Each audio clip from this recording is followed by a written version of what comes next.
Welcome back to On the Light, a podcast dedicated to illuminating the profound teachings and legacy of Yogacharya BKS Iyengar.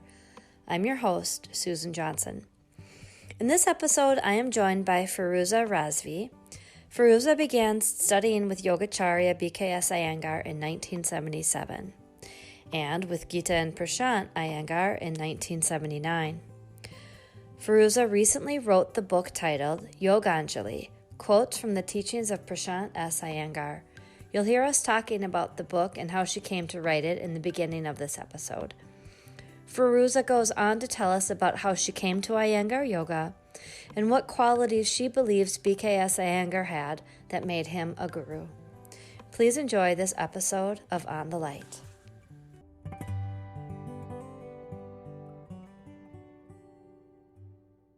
So thank you for meeting with me today. It's a pleasure, and I think you're doing great work by documenting, and it's going to help, I'm sure, years later, people will appreciate it even more. And also, I wanted to congratulate you on your first grandchild. Oh, thank you. Yes, it's such a pleasure. As Prashantji said, Bhoga, Apvarga, the two purposes of life, right? It's all Bhoga right now about pleasures and pains and attachments, joys and sorrows. Yeah, it's wonderful. Yeah. And also, thank you for the book. I started reading it. Oh, you did get it? Oh, that was quick. Yeah. Great. Thank you. I'm so happy. Well, I just want to read one thing you wrote in the introduction here. It says, "Can all of the waters of a river be harnessed? Just as it is an impossibility, so also is it with Prashant Iyengar's teachings. In fact, it would be more akin to harnessing the waters of many rivers and not just one river." This is very, very true. I'm wondering, because I know Prashant, he doesn't like to talk about himself. I've tried to ask him personal questions, and he always puts it back on, this Guruji and the subject of yoga. So I'm wondering, how were you able to, get him to talk to you about that, about his early years? So actually, it all went very organically. I started writing down his quotes. It started with, of course, we've been learning for years, but we never had the opportunity to actually write except from memory. But during Guruji's 100th birthday celebrations, when he had these, 1 week sessions and in Pune, I would actually carry a book and a pen and I would started noting down, and I realized that nobody stopped me. Because I'm sure if it was Geeta ji, it would not have been possible because she was very strict about the discipline of, not writing notes in class. But I started doing that with Prashantji, very quick little jottings so that I could remember. And then I thought, okay, what he says. So then I followed into Belur, and there was 1 week in Belur. And I realized that there is so much that he says, and there are one-liners which are very potent. So I asked him if I could, put it all together, and he said, okay. Then, so I was gathering material. Then came the lockdown, and during the lockdown, I had an idea that if I put his quotes, then anybody, see, you and I know him, but there'll be people in future who don't know him, and the book can be taken up by a friend of yours who doesn't know BKS Iyengar, Prashant Iyengar. So just the quotes are not good. I must put in something about the person who's writing. So there is an introduction to the one who's saying all these things. So I asked him if it was okay, and I had conversations like you have now with him on phone. And because it was the lockdown period, there were no classes, he was not teaching. It's the first part of the lockdown. So he was free, I was free, we were both stuck in house, and he agreed to answer these questions. So I had a small recording device which I would put near my phone and record his voice. I have a very poor quality recording, but I asked him many questions. Not all of what he said is also put in there, but I could dare to ask him these questions, and he answered them. And that's how I gathered this little information. So that was, I think, thanks to that opportunity, the window I got when he was free and we were all free. And he was very kind also to spend, more than an hour every day on his book and the glossary and the questions I had to ask him on the Yoga Sutras because I was editing. and I couldn't be going to Pune, so I would ask him questions on phone. And all the meanings of the glossaries at the back, I said I can't put in the meanings of the words as they are in a dictionary, or as is normally accepted. We must put in the meaning that you understand, the way you want to express a particular term in Sanskrit. So it was all on telephone, and he spent a lot of patient time giving me the information. So I think that was very special for me. I'm very grateful to have had so much opportunity to talk to him. And so that's how it happened. And there's a lot more to him than we know. Yeah.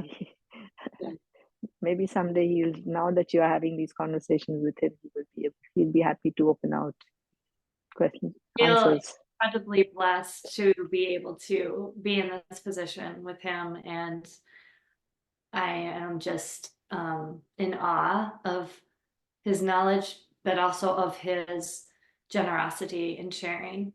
It's pretty incredible. Yeah, absolutely. And especially in his area, the area of Indian philosophy and the Sanatan Dharma, and that which he's totally convinced about. And, he has, it's totally a part of him. He doesn't have to think, he doesn't have to recall from memory. It's not something that he has learned. It's something that he's absolutely convinced about. Mm-hmm. So that's great. Yeah. I don't know how much others will hear him get convinced, but sometimes when I told him that, he would say, it doesn't matter, sooner or later, they will get convinced. So he has immense patience to repeat again and again and again.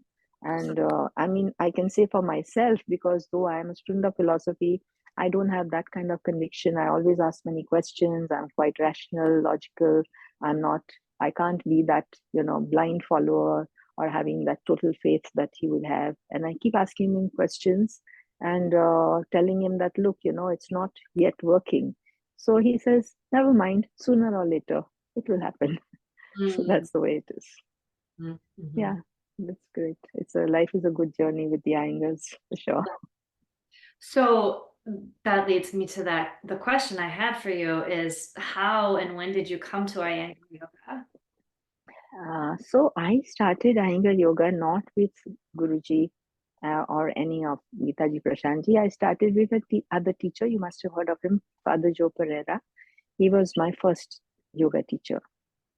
And so the reason I started was very frivolous. I was about 18 or just about there, and loose end with friends. And one of my friends came back one day and told us that there's this priest in my brother's school where he studies who is now opening a yoga class, and it's free for all to join.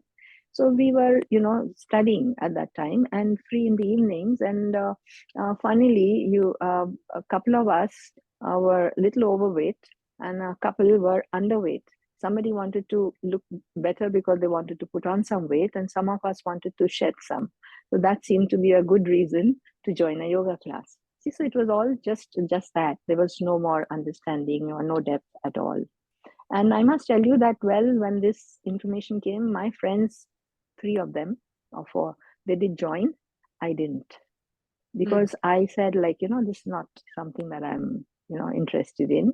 And I had a background where, as a little child, my father would be making me and my brother, get into some gymnastic positions, because my father used to go to a gym. And those days there were this, I don't know whether you had this, but in India, there's a concept of forming pyramids.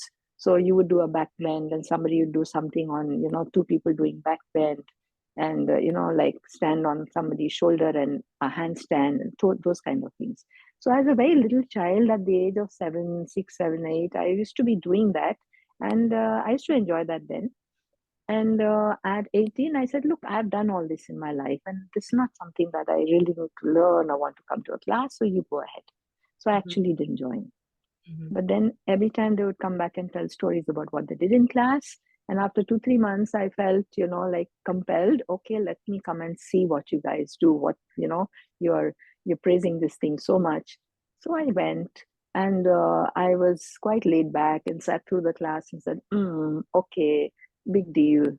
But then when it came to the end of the class and there was Shavasana, I think that's what convinced me more than anything else, And I I think I must admit that if Father Joe wasn't Father Joe with the kind of voice he had and the instruction he gave, I would not have been convinced. So then I asked him whether I can join the next time. And that's my journey in yoga began because of the Shavasana. Mm-hmm. So that was my attraction even then. The sound and the silence and the watching the breath, that is what convinced me to join. So that's how I started. Okay. Yeah. So then, the journey continued such that my friends who joined with me finished their graduation, went on to do other things, and they left that class. I was still there, free, and I continued. I continued also because I liked it. I enjoyed it. I looked forward to every class. So then there came a point of time after about a couple of years when Father Joe told me one day that there is this school in South Mumbai, a very new school which has new kind of attitude towards education, and they want to introduce yoga to the children. So will you go and teach? And that's when I looked at him and said, look, that last thing I ever want to do in life is to be a teacher. I decided, even when I was in school, that this is not for me. So I said, I can't do this. I don't think I can be a good teacher, and I have no idea how to do it. And that was it. But being what I am, and perhaps the culture and the background we have, I went back home, couldn't sleep well the night, thinking, how can I refuse my teacher? My teacher asked me something for once, and it's not good that I must say no. So next morning, I went back to him and said, okay, if you want me to do it, I'll do it. So that's how I was trotted off to the school. And I became a yoga teacher to children, not having any idea for how to teach. And the only conviction was my teacher said I can do it. So therefore, I believed I could do it. And it was the faith of my teacher which made me to go and do it. Of course, once I started, I applied myself totally. And it was a blessing in disguise because I started working on myself, on my asanas, so to say, because now I had to present them to somebody else. Even if they were little children, I had to perform, to make them perform, and I had to convince them that they should do it, because you know how difficult it is to convince a child. An adult will be very good, but children won't do it if they don't feel like it. So it was quite a challenge for me to make them do what I did. So it was like a game between me and them. I was just about, I think, 20 by then. And I still remember the principal of that school, the trustee, saying, no, this girl is too young. She will not be able to handle the children. The boys are very rowdy. It was there were more boys than girls, and quite a naughty lot of boys, I must say. So I had a hard time controlling them. But because I was young, I could frisk around with them and jump into handstands and headstands and challenge them. Can you do this? Can you do this? And that's how. So I became a teacher even before I joined BKS Iyengar, before I met Guruji. So that was the funny part of my story. A reluctant teacher. And then I think another year or two down the line, must be somewhere 79. It was, I think, Guruji's 60th birthday celebration. My teacher, Father Joe, he had an accident, a road accident, and he couldn't continue to teach his classes, the regular weekly classes. So he said, now you teach. Again, that was a big block for me. I said, how can I? Because they are, I'm in the same class with them, and most of them are so much older than me. I can't be teaching them. I hardly know anything. So he said, you don't worry. I'm giving you a note. You go to my teacher and he will guide you. I said, who's your teacher? Says, oh, BKS Iyengar, you don't know Guruji? I said, no. You must have a light on yoga. I said, okay. So you get a light on yoga. You take a note and go to BKS Iyengar on a Saturday afternoon saying, Father Joe has sent me with this note. He opens the note, he reads it, says, okay, you can join.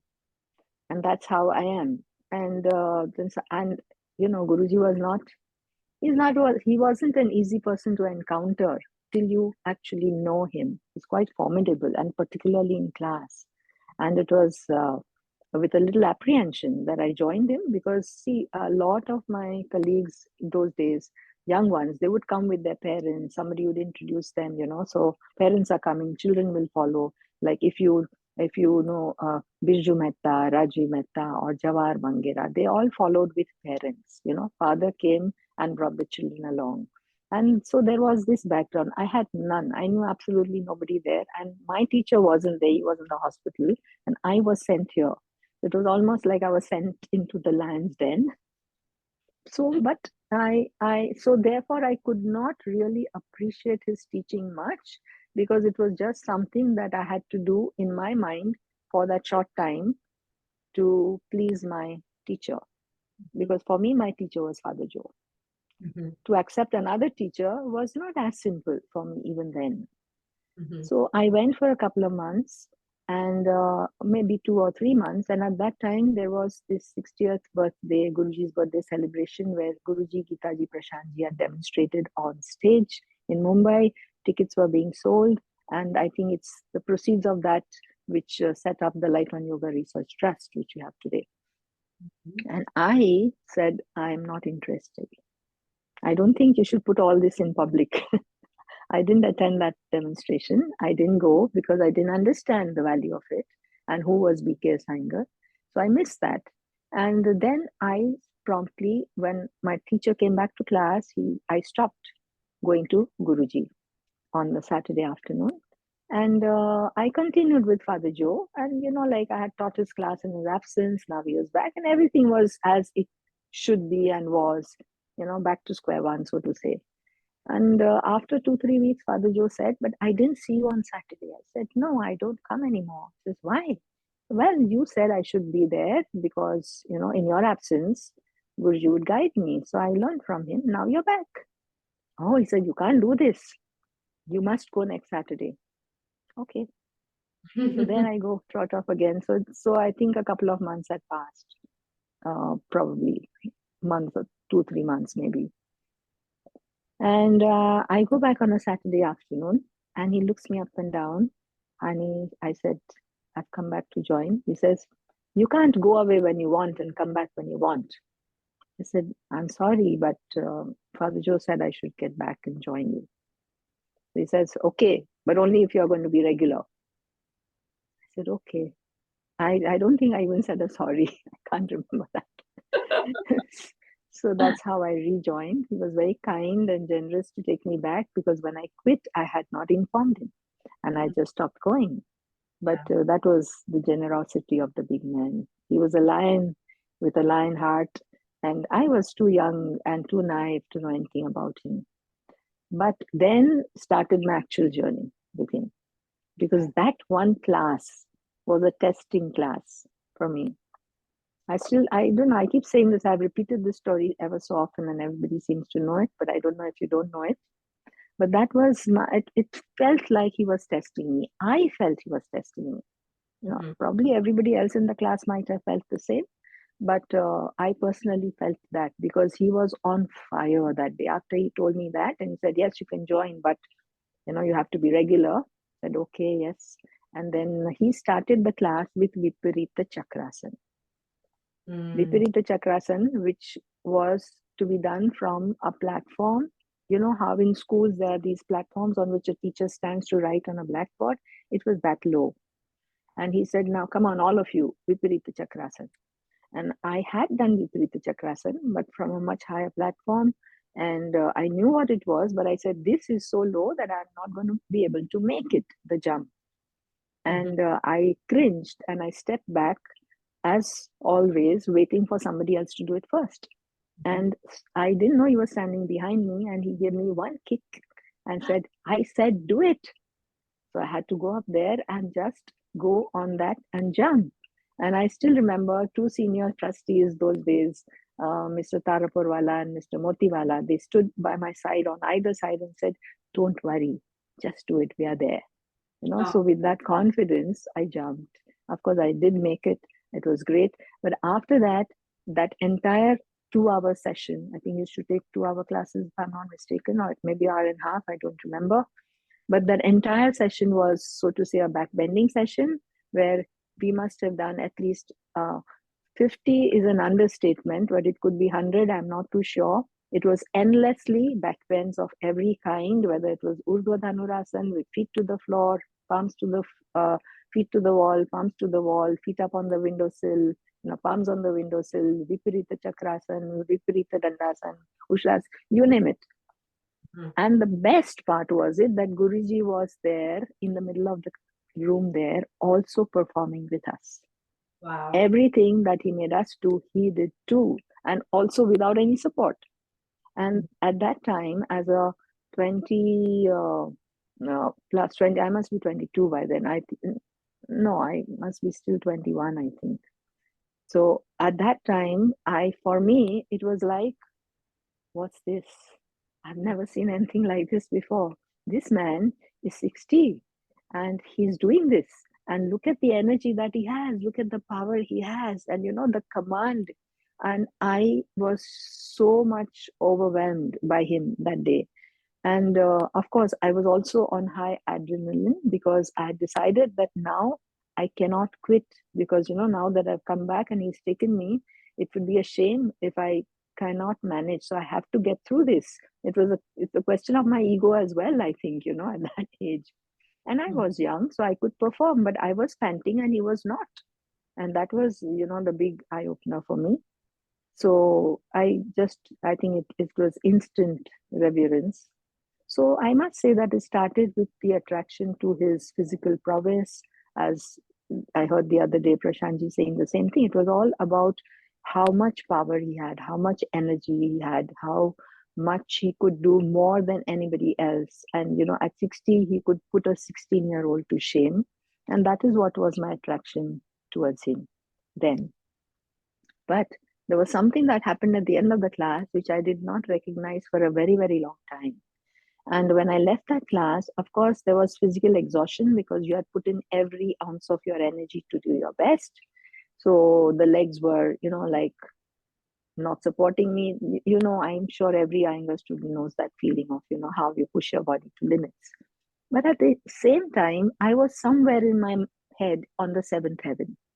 I was feeling extremely light, extremely, extremely exuberant. It didn't matter that my body was exhausted, but my mind was extremely fresh, super, super fresh, super joyous. And I was just and at that age, I was just very happy. And I had to walk for 10 minutes home from where the class was. And though the legs were tired, but I was very energetic and happy. And that was very strange. Okay. So I would go back now. The same friends who introduced me to Father Joe were no longer practicing because they were busy. And I had kind of progressed to becoming a teacher and then going to BKS Iyengar. And then I would go back and tell them stories about what I did here. So I remember telling them how wonderful that was. And eventually they followed back and joined Guruji, and they are still teachers. I mean, they are still students, and a couple of them are also teachers now. So this is the journey that I had with him. So once I then joined him, there was no looking back. And I was, the highlight of my life was the next Saturday. Every weekend was, so at that young age, probably people made plans for weekends to go out, to party. But for me, it was Saturday afternoon with Guruji.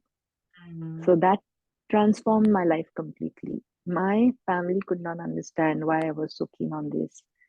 In fact, my father was also a seeker in his own way. Mysticism fascinated him. He had gone to listen to many so-called spiritual gurus. He had read them. There were books in the house as well. And when I joined Guruji and talked about what we did, he had once told me that, oh, this is all physical yoga. This is not yoga. Yoga has to be lofty. You have to follow Jnana Yoga. And this is all physical. This is physical culture. And I had listened to him and I had said, but no, I like this. So I will continue this. And I was convinced that there was something more to this than that. So it wasn't as if I was not aware of it, that this was, that. And then I heard other people saying that BKS Iyengar is labeled as the, the contortionist or the performer or the physical yogi, or people called him Hatha yogi. There were so many labels that people gave him. And but I was very convinced that this is what I want. And therefore, no matter what anybody said, I I just wanted to go back to him every weekend. So that's how my journey with him began. Yeah, so I must also tell you that my first proper learning with Guruji happened probably sometime in 81 or 82, maybe early 82, when I joined an intensive. So you heard Prashantji saying that those 3-week intensives, what people used to come and teach. And I had a few friends from class who were senior to me, Anita and Prafulla and Diana, and they had gone and done these intensives with them. And they would come back with stories of, how wonderfully intensive the intensive was. And I had this desire to do that too. So if everybody is doing it, then I also want to do it. I was still teaching in that school. So I wrote a letter to Guruji saying that, Guruji, I would like to come and do the intensive. And in the month of October, I have a vacation because we have a Diwali vacation, a holiday in schools in India. And I'd like to come and be at the institute and do that. I mean, I didn't know any better, right? So I wrote him. I promptly got back a reply saying, Madam, you cannot come when you want. You have to come when I call you. So I said, okay. And that's so I considered that as a refusal and I stayed quiet. And then within a couple of months. Were these intensive mostly for the Western students? Yes. Okay. Yes. For the Western students, but I understood that a few Indians would be also admitted, as my friends did. So there would be a couple of Indians, I didn't know how it worked. So I just wrote to him and said, I'd like to come. And he said, you cannot come when you want to come. But he hadn't forgotten. See, when you ask me about Guruji, there are many small things which indicate what he was like. Within a couple of months, I got a letter saying, there's an intensive in the month of March, and a group from Manchester is coming, and there is one place vacant. If you like, you can join. It was the same time now, Mahashivratri. Yesterday was Mahashivratri. I remember it's the same time of the year. And that was in, I think, 1980, 81, 82, perhaps. 82. So there I had an invitation. He hadn't forgotten that I wanted to do the intensive. But he'd called me in the month of March and I was working. So I went and told the principal of that school that I have to go and do this course. He said, but it's in the middle of the term. You can't go like that. You can't take so much leave. 3 weeks is a lot. As well, my guru has called me. I must go. And whether you give me leave or not, I'm going. So that's how I went. And that was my first very intense interaction of 3 weeks continuously, every day, 2 classes a day with Guruji. And that was another eye-opener.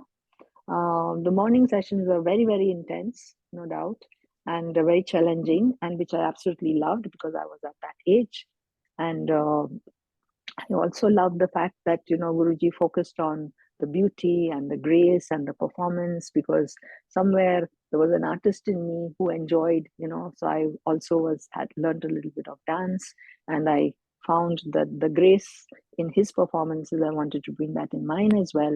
And all that was great. But I still looked forward to the afternoon sessions. The afternoon sessions were pranayam.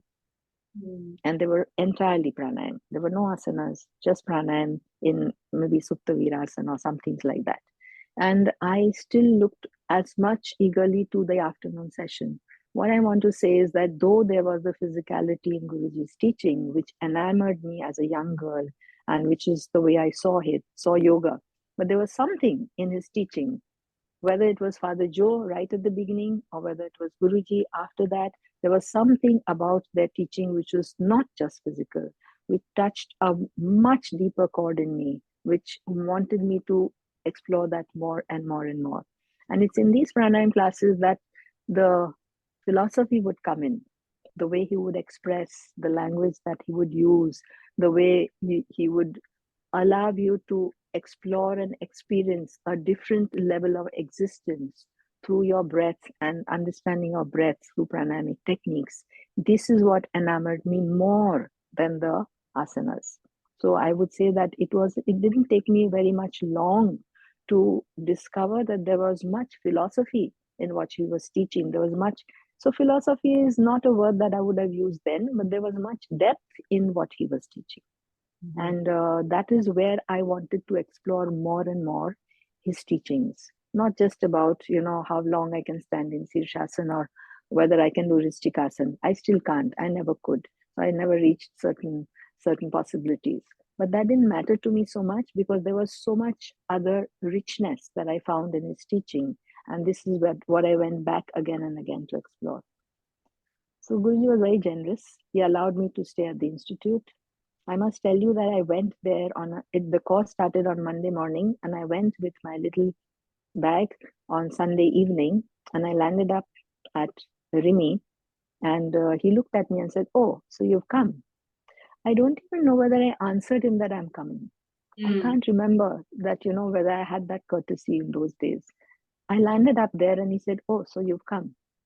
I said, "Yes, Guruji, you called me." So where are you going to stay? I said, "Here."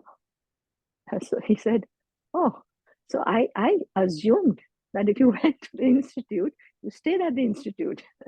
And I thought it's kind of a resident, everybody stayed there. And well, I had visited the institute a couple of times earlier. That's because my other friends had stayed. So they told me, "You have to stay there at the institute." So I landed up there and he was very generous. He said, "Okay."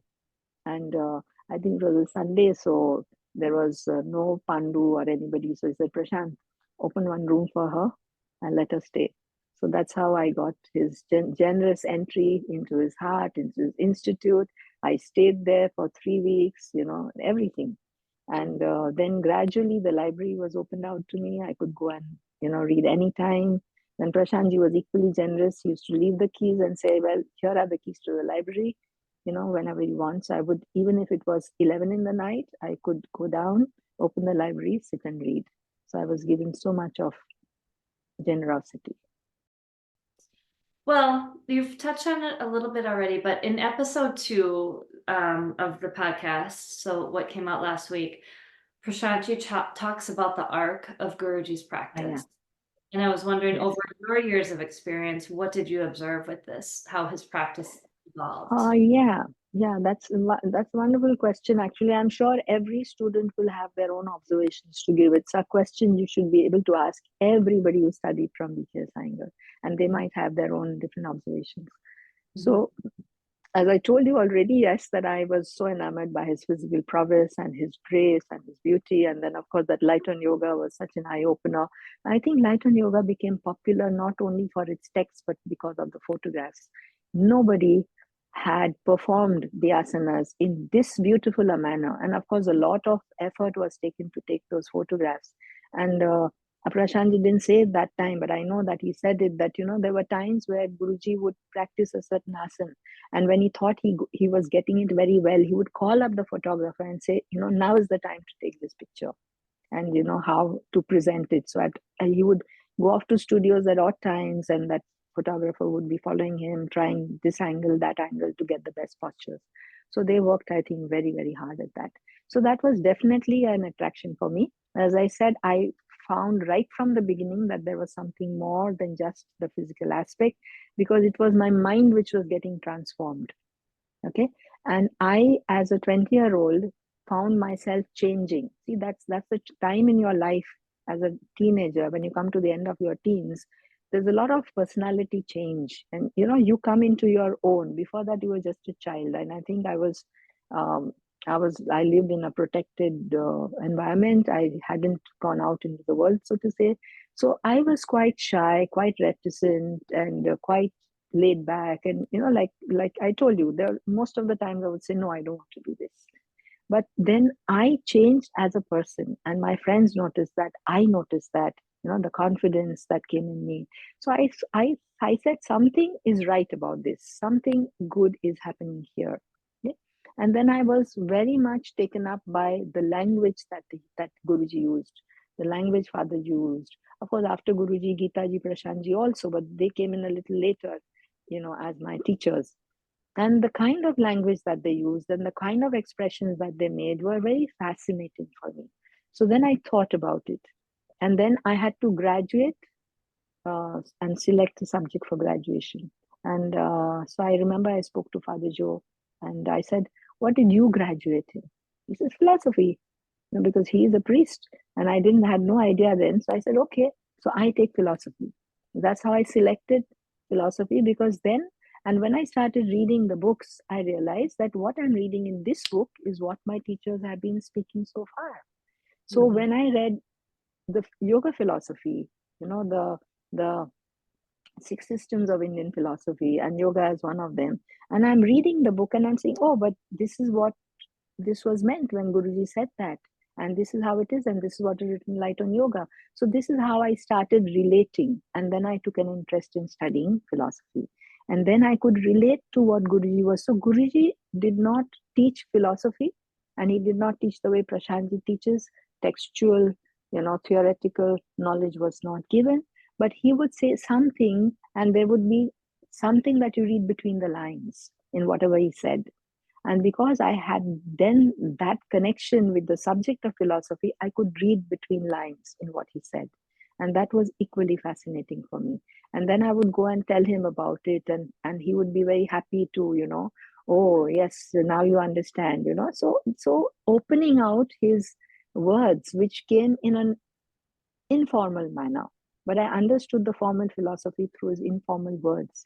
So the transition was, I don't see, so when you ask me that how do you see his arc, I see his arc in this manner, that I found always that there was some philosophy in what he taught, but it became more and more pronounced and more overt as time passed.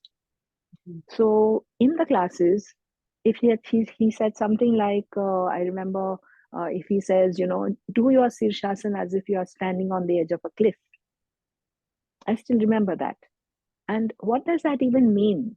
Okay, so it would mean that you must be so steady, and you must be so strong and so focused and so confident that you would not fall from Sirshasan even if you're on the edge of a cliff. Okay, that's one part of it. But it also meant to me something more. That means it's not my body, but it's my mind that has to stand on the edge of a cliff. Now, if my mind is going to stand on the edge of a cliff, what kind of a mind would that be? What kind of a mind would that have to be if I have to be at the edge of a cliff? So the concept of stability, equanimity, focus, they came to me through his teachings in the class. Like if he said in Ardha Chandrasan, put your brain in your big toe. So once he taught Ardha Chandrasan, he said on your standing foot. So I remember that he came, and so because we were young, he used to use us as demonstrators in class, show on us. And these were Mumbai classes, not Pune. He used to come to Mumbai. So he came and pressed my big toe with his foot and said, put your brain there. Make your big toe your brain in Ardha Chandrasan. And then he said, see, now how it comes. How did it come? So when he instructs you, and when you follow his instruction, and then the transformation that takes place, it's not physical. It's not physical, because then, yes, of course, there's an elation. The pose came very well. You had good balance. You could be steady. You could stretch the skin as you wanted. But there was something more to it. It was not just that I got the asana very well, but it did something to my mind. And these were practical lessons in philosophy that we got from Guruji. So there were so many things which are taught in the class, which were not for me physical instructions only. So I started to read that in his lessons. And that is how my growth with his growth. I'm nobody to talk about Guruji's growth and his art. Prashantji can say that. He lived with him. He knew him better. I only knew him as my teacher. So who am I to comment on him? But I am saying that this is what I received. Maybe somebody apart from me, another student might have received much more even before I received. I don't know. I can only talk about what I saw and I received from him. See, he may have a lot to give, like I mentioned about the rivers, right? Guruji had a lot to give. Now, what I received is what I could take. Somebody has so much to give, but my capacity to drink is only 1 cup from that ocean. So I could take only that 1 cup of worth of knowledge from Guruji. And that is only what I can talk about. If I speak about anything else, that is not the truth, because that's not what I have experienced. Somebody else can say what they have experienced. So this is my understanding of Guruji's teachings, that in his class, in a very subtle manner, when he taught the asanas, a lot of philosophy came to me. Then, when we attended his birthday functions and birthday celebrations, the annual functions, so those days there was those two, and then came the Guru Purnima function, I think a little later, and then the others, I think Patanjali Jayanti and Hanuman Jayanti was added on much, much later. But during those times, that is the only time I would have a pen and a diary in my hand. I could not imagine taking notes in Guruji's classes ever, but I would remember and take notes back home. But during those sessions, when he spoke, I would write every word that he spoke. And there was so much philosophy flowing from what he spoke. Okay? There was so much, so much, so much. So everything that he could not speak in a classroom was given from the platform. Because after all, philosophy is like now Prashantji talks to you, like in a classroom, right? He gives you, so you cannot give all of that when somebody is doing Trikonasana or Sirsasana. So he would give a lot of those and talk about Chitta and talk about the Ashtanga Yoga and he'd talk about Hatha Yoga Pradipika and so many things. And those little notes I would make and get back. And then, of course, as a student of philosophy, it made sense to me, made references, and my learning happened in every which way. So this is the best kind of learning, not classroom learning. In the classroom, there were asanas, then there were these discussions. And of course, there was also this wonderful opportunity to spend time with Guruji because he would come to Mumbai over the weekend. And the seniors were very generous. They would invite youngsters like me, would say, okay, after class, we are going with Guruji to have a cup of tea at the club. Why don't you join us? So that was like a big thing, So I would trot along with them and hear him discuss things and talk. And then I saw another facet to him. I said, wow, he's so lively, he's so full of laughter, he is so full of fun, he can be so friendly, So he was totally different person outside the class. And I had the opportunity to see that aspect of him as well. And he was so loving and he was so compassionate, he was so generous.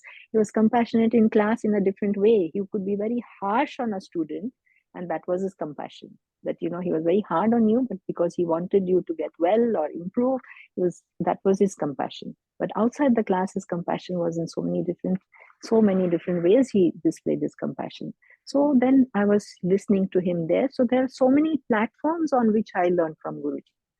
Inside the class, formally, informally, outside of class, every word that he said, there was so much depth, and those were wonderful days. He was quite the hero. He was quite the superhero because he had this. So, not everybody has this charm. BKS Iyengar had charm.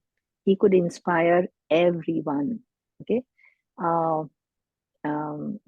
I know that there are some people who had a lot of ego who went away from his class because they felt admonished. But I know a lot of people with a lot of ego who got so charmed by him that they just completely forgot their egos in front of him. And that's how people started bowing down to him. He was not Guruji when I first met him. I think he was not yet, but very soon he was. So people used to call him Mr. Iyengar and things like that. But it was just natural that people started calling him Guruji and started falling at his feet because he was that kind of a personality. He was that person. And then and then there were times when there were these celebrations, like Prashantji mentioned his 70th birthday, his 80th birthday celebration. There was 75th birthday. I can't remember so much, but yeah. There was a time then, of course, I got married and I couldn't attend as much. I had children. But I remember I'm sure my son must have been a year or two old only. And I went off to do this workshop in Rishikesh with him. And it was an international workshop. And that's when Guruji started talking about the heart center and the head center. And since I had read so much about the chakras and about Tantra and philosophy, I was very fascinated that now Guruji is bringing in other dimensions which he has never mentioned before. But he brought it in the asanas themselves. And it was so wonderful. So he started bringing in the philosophy, without using the actual terminologies. Once in a while, he would use the term of the chakras, but for example, but otherwise it would be the seat of the heart and the seat of the brain and the seat of the spine and the seat of the tail and Mooladhar. And that was also for the Western audience because they wouldn't know the terms. So he used English all the time, not bringing too much of the Sanskrit terms. But I could relate to what he was saying. And that was so I'm saying that this is the arch. I saw him bring in all that. Then the Panchatattvas. Then there was this workshop in Panchgani, which I didn't attend, but I've seen videos, and all my friends came back and told me about it, how we brought in the elements, the earth element, fire element, water element. So the Panch Tattvas were brought in his teachings. So this is how he brought in more and more formally into his teaching the philosophy. And then it was about chitta and the consciousness and the mind. And then he would talk about the skin and the movement of the skin and the texture of the skin and how the skin is reflecting the state of the mind. So see how he brings chitta into his teaching of the asanas. Now, anybody else would say, what is the relation between the texture of the skin or the smoothness of the skin with the consciousness? But he said, see, if you do the asana in a particular way, this is what happens to your skin, and this is the reflection of your chitta. And those were very fascinating, the way he brought in the philosophy and the teachings. Otherwise, why would anybody go again and again and again and again for 30, 40 years to learn Shirshasana or Trikonasana from someone? You know, anybody thinks of people used to ask me, like, are you crazy? Like, you're still a student? You're still going to your teacher? Have you not learned enough? You are now a teacher. You are grown up. You are a lecturer. You teach others. Why are you going? Is there more? People tell me, new people will say, well, I have also done a course in yoga. I know all the asanas. I learned all the asanas, all the pranayam. I did 2 levels. I have 2 certifications. I said, great, but I still have much to learn. So, but what is it? Why do you keep going? What is there to learn after so many years now? But nobody knows. Unless you meet BKS Iyengar, you don't know that there is much to learn. So the layers and depths, so it's like how you unfold layer upon layer upon layer, unfolding to show you the deeper and deeper and deeper depth. And the gem that he was, the gem that Guru, I feel so emotional when I talk about him. Always, he was just a super, super, super person. And so many other qualities, Susan. I'll tell you that he was an honest man. He never asked you to do anything that he did not do. And he never not did anything that he said he would do. Mm-hmm. The inspiration factor comes from all these other qualities, not just as a teacher, but as a person. The solidity, the honesty, the clarity that he had. Okay, I'll give you one. It's a personal incident. I don't know whether you should put it on your podcast, but there was this very interesting story. Not many people know about it. In the year 1988, no, in 1988, he had just come back from a US tour. You might be aware of it. A lot of people had gone with him, like Jawahar, Birju, and there was it was I think maybe UK, US, I don't know. And when they come back, they tell us stories of how wonderful it is to be with Guruji, and they went here and did this and that and the conventions and things like that. I remember it was sometime in the month of June or July. He said, next year I have told them, you will go with me to America. So I said, okay. And that was it. And then I didn't think much about it. He didn't say anything after that. And I had in the back of the mind that, he says next year, but God knows, he's not said anything after that. Maybe it's happening, not happening, what's happening. I never asked. Incidentally, my personal life went on such that I got married that year in the month of October. Mm. And so Guruji came for the wedding, and then I got pregnant. And in the month of April, I was already pregnant, 5 or 6 months pregnant with my first child. And Guruji came to Mumbai. At that time, he told Madhubai Tijoriwala, who was one of the senior trustees and also a friend, Guruji's good friend. And he told, hey Madhu, I was going to take her to America with me. And now, then she got married. I would still have taken her, but now she's pregnant. How can I take her?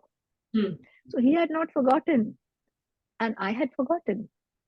So he would have still, he said, even if I was married, he was still looking forward to taking me, which I had not taken seriously because there was no mention after that. But once I was foolish also. Once he mentioned, he meant it. And I thought it was just a passing mention. Anyway, That was life, what happened with me. But what I'm saying is that that's the kind of person he is. That once he makes a commitment, once he says something, he means it. Nothing is casual. Even if it's said once, it's not casual. It means a lot to Guruji. He never says anything. He never said anything that was just, just by the way, so what? Just said it, just for the sake of it, just to make somebody feel good. No, he never said anything to make somebody feel good. It wasn't like that with him. Okay? And also another personal thing, when I got married, and of course my husband was not an Iyengar yoga practitioner, etc. And so Guruji was not Guruji for him, and Guruji knew that. Okay, so he did not expect this man to meet him like Guruji BKS Iyengar. So you know how he greeted my husband. He shook his hand, put his hand on his shoulder. I have photographs with Guruji's hand on his shoulder. He became a friend to him. He did not expect that he will be treating him like a guru, though he was a guru for me. And my husband was comfortable with that because he didn't look at him as a guru either. Because he was, okay, he's your guru, but he's just a nice person for me. So his ability, these are some qualities, apart from being a teacher, which makes him a person par exemplary, somebody to really, you don't get those kind of people very often in life, to have all these qualities in one person the way he was. Which leads me to my next question. So you wrote an article in volume 18 from in 2011 called Learning at the Feet of the Master, the Inspiration. You say a diamond has many facets. Some time ago, we saw the magic of Guruji's touch, which can fire the energy in every student. And you talk about a discussion similar to the 5 blind men and the elephant, and how students in their discussion were talking about what makes a guru. And and so I was wondering if you could yes, okay, tell us how. so right, so just as I mentioned today, that I see something, I receive a cup from the ocean which I am capable of receiving. Somebody else may receive something else, just like the flower, the blind man and the elephant. Somebody thinks it's a tree, somebody thinks it's a trunk and fan and things like that. So for Guruji, there are so many facets, there's so much to him, so much depth, that what can I say? So okay, some of the qualities that I can think of, so I actually gave that a thought, and I made a list in case I would not be able to. So okay, I start with his very presence. Inspiration came from his presence. See, when does somebody want to go back and meet somebody else? When you're inspired by someone, you want to have a second meeting. You want to meet that person, whether that's a friend or that's anybody. So his very presence was inspiring. There were definitely anybody who studied in Pune at Ramamani Institute in the later part of the towards when Guruji was in his 80s and 90s also, they never were students of BKS Iyengar, because Geeta ji used to teach, Prashant ji used to teach, other teachers taught. That time hardly others, Abhi started teaching. But when Guruji entered the hall, nobody could miss his presence. If he was there, it was palpable. Even if you are in Uttanasana, you have this feeling that he has entered this hall. You can't see him, but you can feel him. He had a presence, he had an energy, and that was very, very evident. And I don't think anybody who has been in that practice hall will deny that ever. Okay, so he had something very special, his energy and his presence, that itself was inspiring. I know that I also, towards later part, though I didn't have much time, but whenever I would go to Pune, I would make it a point to go on a Friday morning for very selfish reasons. Okay, because Friday morning there was no class, and there would be the institute hall was available for practice to everyone on a Friday morning, and Guruji would also be practicing there. And I would want to go on a Friday morning just to be in that place where he was practicing, to feel his presence. What I practiced didn't matter, though of course I did things which I thought was right at that time. I didn't waste my time, but it was more important that I was there in his presence. In the afternoon, I would go and sit in the library because it was important that I just sit in his presence. And then, of course, he would open out topics and he would ask. And then, okay, that was another platform for learning philosophy from Guruji. Every time in the library, he would be writing, working on a book or something, and some thought would be on his mind. And then he would say, "Hey, Firooza, do you know about this? See, I've written like this in this book, and this is like that, and Chitta is like that, and Chitti is like that, and Purusha." And and he would be either editing or he would be either writing, and his thoughts he would share with us. So the library was a place of richness, because, and I know a lot of others like me who went there not to read anything in that library. We just went there so that we could hear what he's saying. If he's having a conversation with somebody else, that also was a good place, because then I am becoming a party to that as well. So this is how his very presence was inspiring. To just be in his presence was very, very important. And that is one of the greatest inspiration. Not everybody has that quality, but Guruji had that quality. Apart from that now, uh, discipline, how can you forget that? What discipline? What discipline? He said that the yoga room was his temple. As long as he could go there till he was 95, he made it a point to go. And so what he practiced was not asanas. It was his prayer. If he wrote if he said that asanas are the body is the temple and asanas are my prayers, he lived that. He lived that. His honesty was 100%.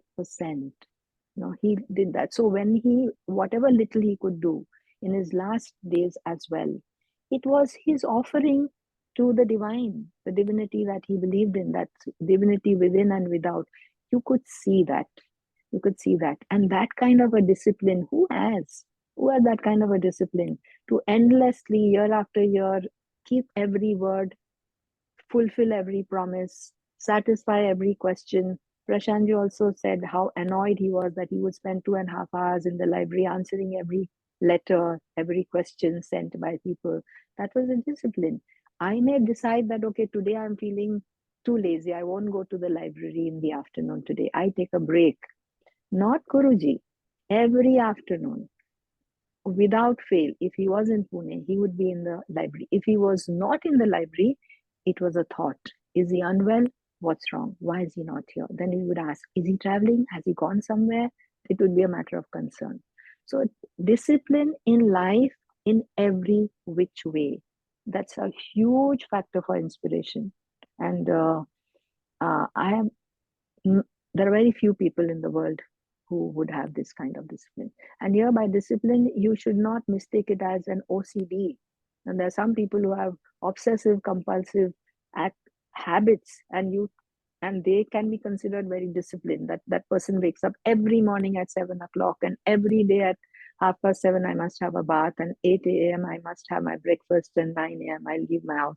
I'm not talking about that kind of a discipline. This is much, much, much beyond that.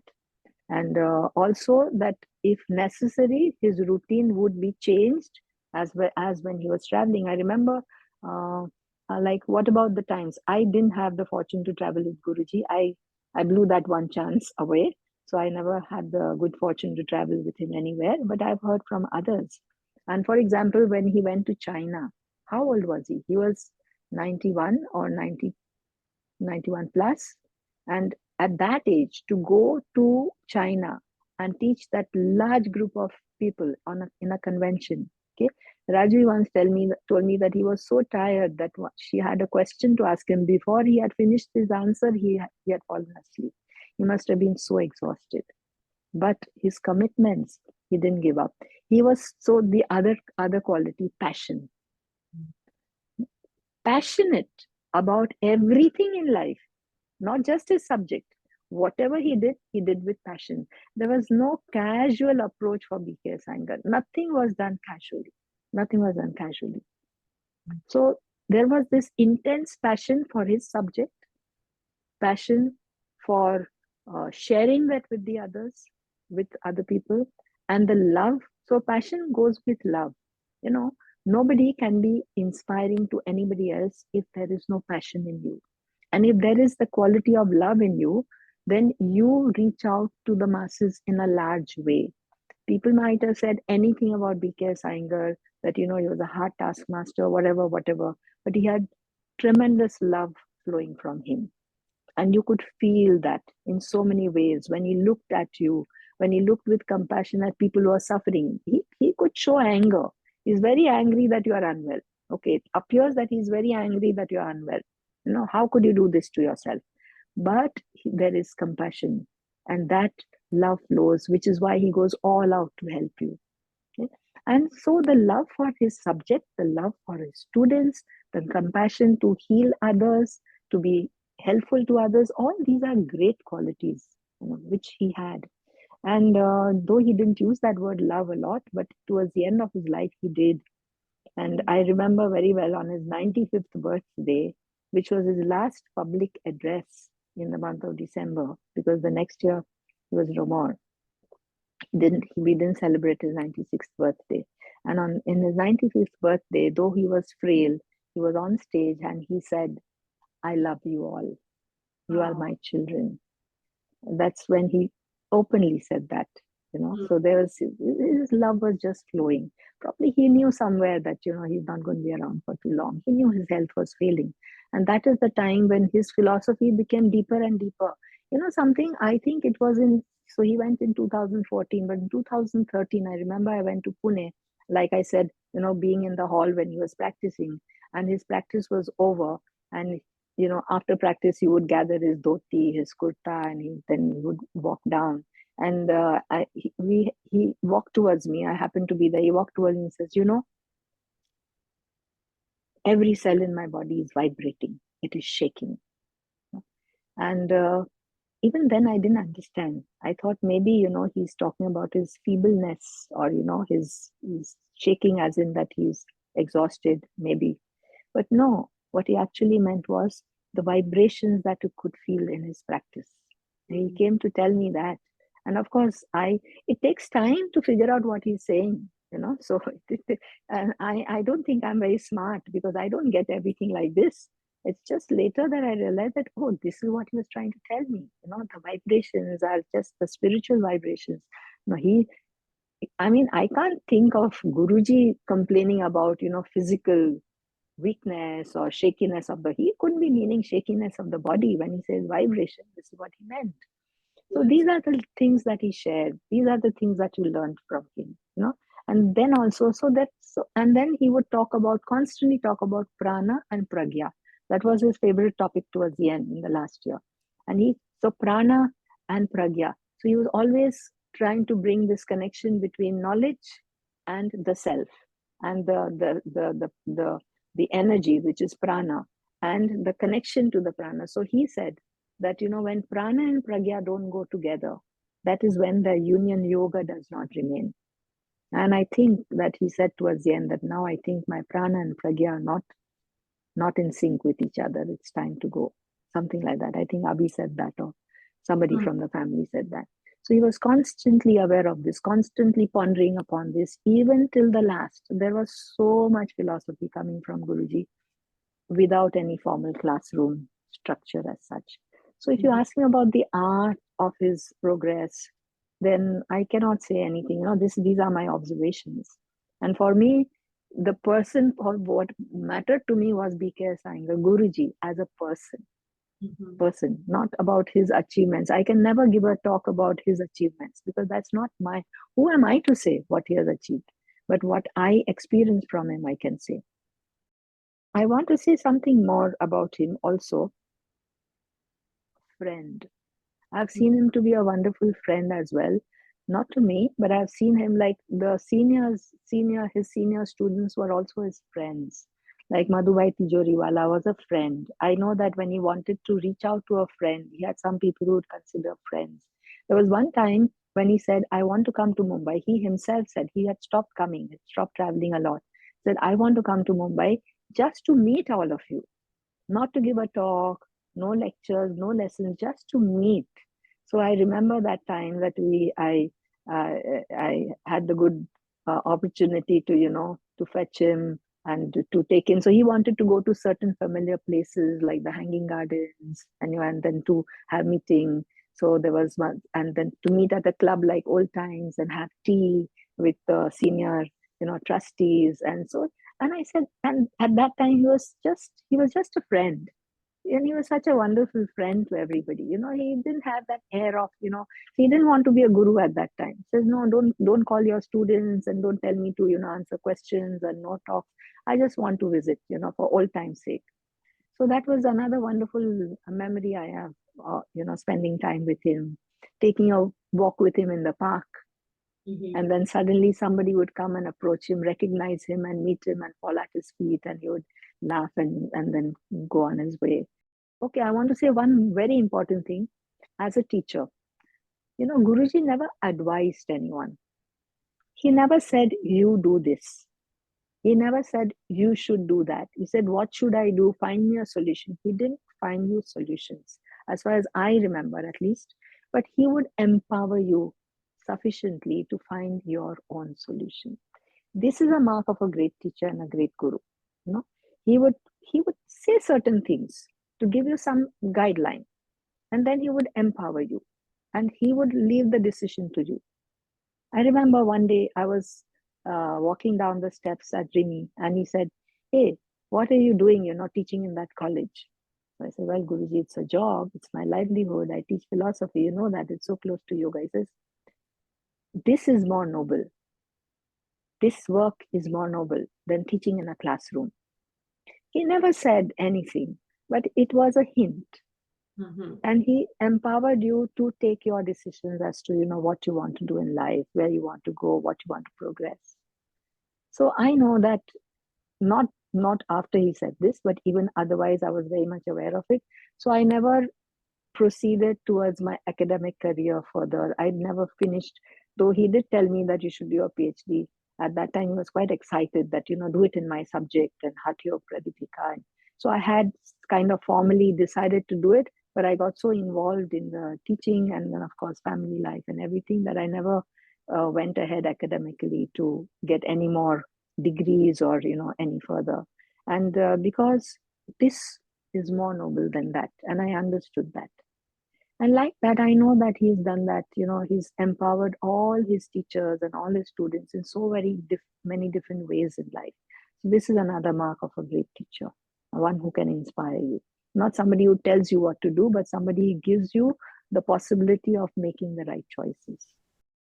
I'm always thinking about how can we as teachers preserve Guruji's legacy? How can we impart his greatness to those upcoming students who have never met him, who will, never have that privilege of learning directly from him? It's just like this, like with Prashantji, there is what is called satsang in India. What you have today with Prashantji is satsang. You are associating with truth in some way, some form. So when the people who never associated with Guruji will associate with other people who are associated with Guruji, his understanding him and his remembrances and his personality will remain alive for a long time. When Guruji passed away, a lot of people had this question, now what? What happens after him? He said, nothing. Things are going to continue. There are other people who will carry on. He's left enough imprint for continuing for a long, long, long time. Now, how do people remember BKS Iyengar? By, of course, through learning about him from people who knew him and his works and his lessons. But more than that, now I would like to, like Prashantji says, not only, so this particularly for the teachers, I think, and not only do you go all out inspired to teach others. Yeah, okay. So we all have to be inspired teachers, otherwise we can't be good teachers. If you're not inspired to do what you're doing, you'll never be good at the job you're doing. So you need to be inspired. You need to take something of his dynamism. You need to take something of his energy to be able to give out. And I think every successful teacher has managed to do that. Take a bit of BKS energy in them to be able to give it out to others. Only then you will be received successfully. This is what I do believe. And every time I teach without fail, and I'm not saying this for any other reason, but without fail, I think of him. Because without receiving that energy from him, not only him, Geeta ji, Prashant ji, all my teachers, I think of them, and then only I feel I can impart honestly whatever little that I have to teach. Otherwise, I don't think I would be even happy teaching or really be able to share something of worth to anybody else. So yeah, so that is always there. But then what is important is to, I say like the camel, camel has two eyelids, like one to close so that you don't get troubled by the sandstorm which is coming, to protect your eyes.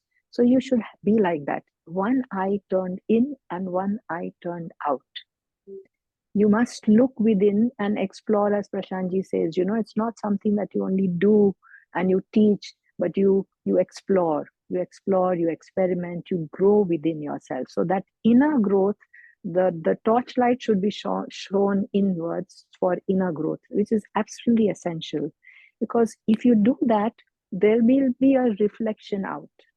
But if you don't turn that torch in and you only put the torch out, you are in darkness. You remain in darkness. You will not grow. So for some time, so this is the problem in this world today. For some time, a teacher is very popular, very well taken. Then somebody else comes. There's always somebody better than you. There's always somebody wiser than you. There's always somebody stronger than you. And your time is over. Then what does that teacher do? You have to find new ways of attracting your students to inspire them. Okay, like you see, which is happening in the West. So you have new forms of yoga, new systems. You have to advertise. You have to market, and then you get involved in that rigmarole of how do I attract. But you are in darkness. So how can somebody be attracted to you?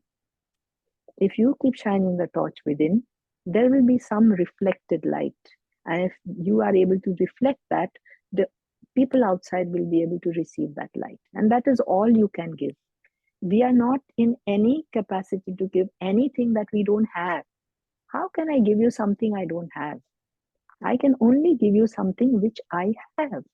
And so it is important for me to keep on receiving that, to enhance something that I must have, to be able to share a bit of that with others, particularly for teachers, this. And also for the students. See, even if I'm not a teacher and if I'm practicing, then imagine if Guruji was not inspiring enough, so many people wouldn't have taken to the subject of yoga today and benefited from it. So even if I'm just a practitioner, I should be a reasonable amount of inspiration to inspire somebody else to also follow the path or practice. When I was young, I remember in my 20s, in those days I'm talking about, I was so passionate and so taken up by the subject that every second person I met, the topic would be yoga. If I was traveling by train, then I would be, you're so passionate, you talk and you talk and you talk. And slowly I realized that what am I doing? Why do I need to say all these things? Because this is not what's going to bring about the change.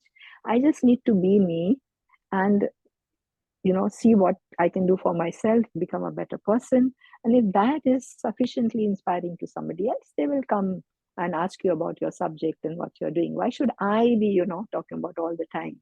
So today I rarely like to talk about the subject to any stranger unless asked. I will never talk about the subject. But at that time I was.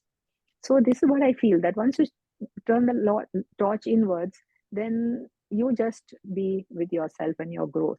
And I think everything will be right with the world. There will be a very good continuation of Guruji's legacy. That's great advice. Wonderful. It's not an advice. It's something that I believe in, and it's something I try to follow myself. Now, if it works for others, good. But yeah, that's what I actually believe that I should be doing. So whether I teach or not in future, I don't know. But I need to evolve myself. And another very important factor is, so yeah, I will share with this also. Guruji used to always tell us, because we were not in Pune, he used to say, he used to teach on a Saturday and a Sunday when he used to come to Mumbai. Then after him, Geeta ji, Prashant ji used to come. When Guruji stopped coming, he would come once a month, and Geeta ji, Prashant ji would come the rest of the time. That's how I started learning with them, and then in Pune. And then they stopped coming as well, slowly, gradually. Prashantji had the accident, then he stopped coming. Then Geetaji would come for some more time. And then he said, look, now you all have to handle the theme, so you handle that class. So Saturday, Sunday classes were taught by sometimes junior teachers like us, and then sometimes senior teachers like Motiwalas, things like that. But Guruji used to always tell us, meet together on Sunday and practice together, help each other and learn from each other. And he used to constantly say that, hey, are you all practicing together or not? Whenever we would go to Pune. So he would say that you must, don't be teachers and just teach others. You come together and learn from each other. He wanted that very much, to share. When you practice, you share, you kind of you share your experiences, learn from the other person, and that's the way to grow. He wanted his teachers to grow like that, like one family, to bond together, not have competitive feelings, who is better, who is worse. Unfortunately, that is not happening. I'm sorry to say that it's not happening in Mumbai either. Everybody is going their way. Everybody has, I don't know, good or bad, I don't know, but this is something that Guruji wanted. And if teachers keep this in mind, there will be a great big Iyengar yoga family, loving, caring, sharing. And there is no way that this science can be lost if it is forwarded with this kind of love and understanding, not as a profession, not as who is better. This world is very cruel. They put people against each other. People praise one teacher. Students will praise one teacher. And my ego will say, oh, she's praising that teacher. That means I'm not good enough. And general public is very, very clever in scratching your ego if you allow that to happen. But Guruji wanted that you don't allow that to happen, Practice together, live together, be together, share together, learn together. And it's all going to spread, because it's not possible that if the light is so large that it will not illuminate the world. But if you have only small lamps here and there, everybody is individual doing their own thing, then it's going to give only that much light. But if all the lamps come together, can you imagine the luminosity that can be possible? So I think this was Guruji's message. So I'm not advising. I'm taking a leap from what Guruji wanted, and that is what I think teachers should do in the future. Thank you. Thank you. Thank you, Susan. It was great. And namaste. Namaste.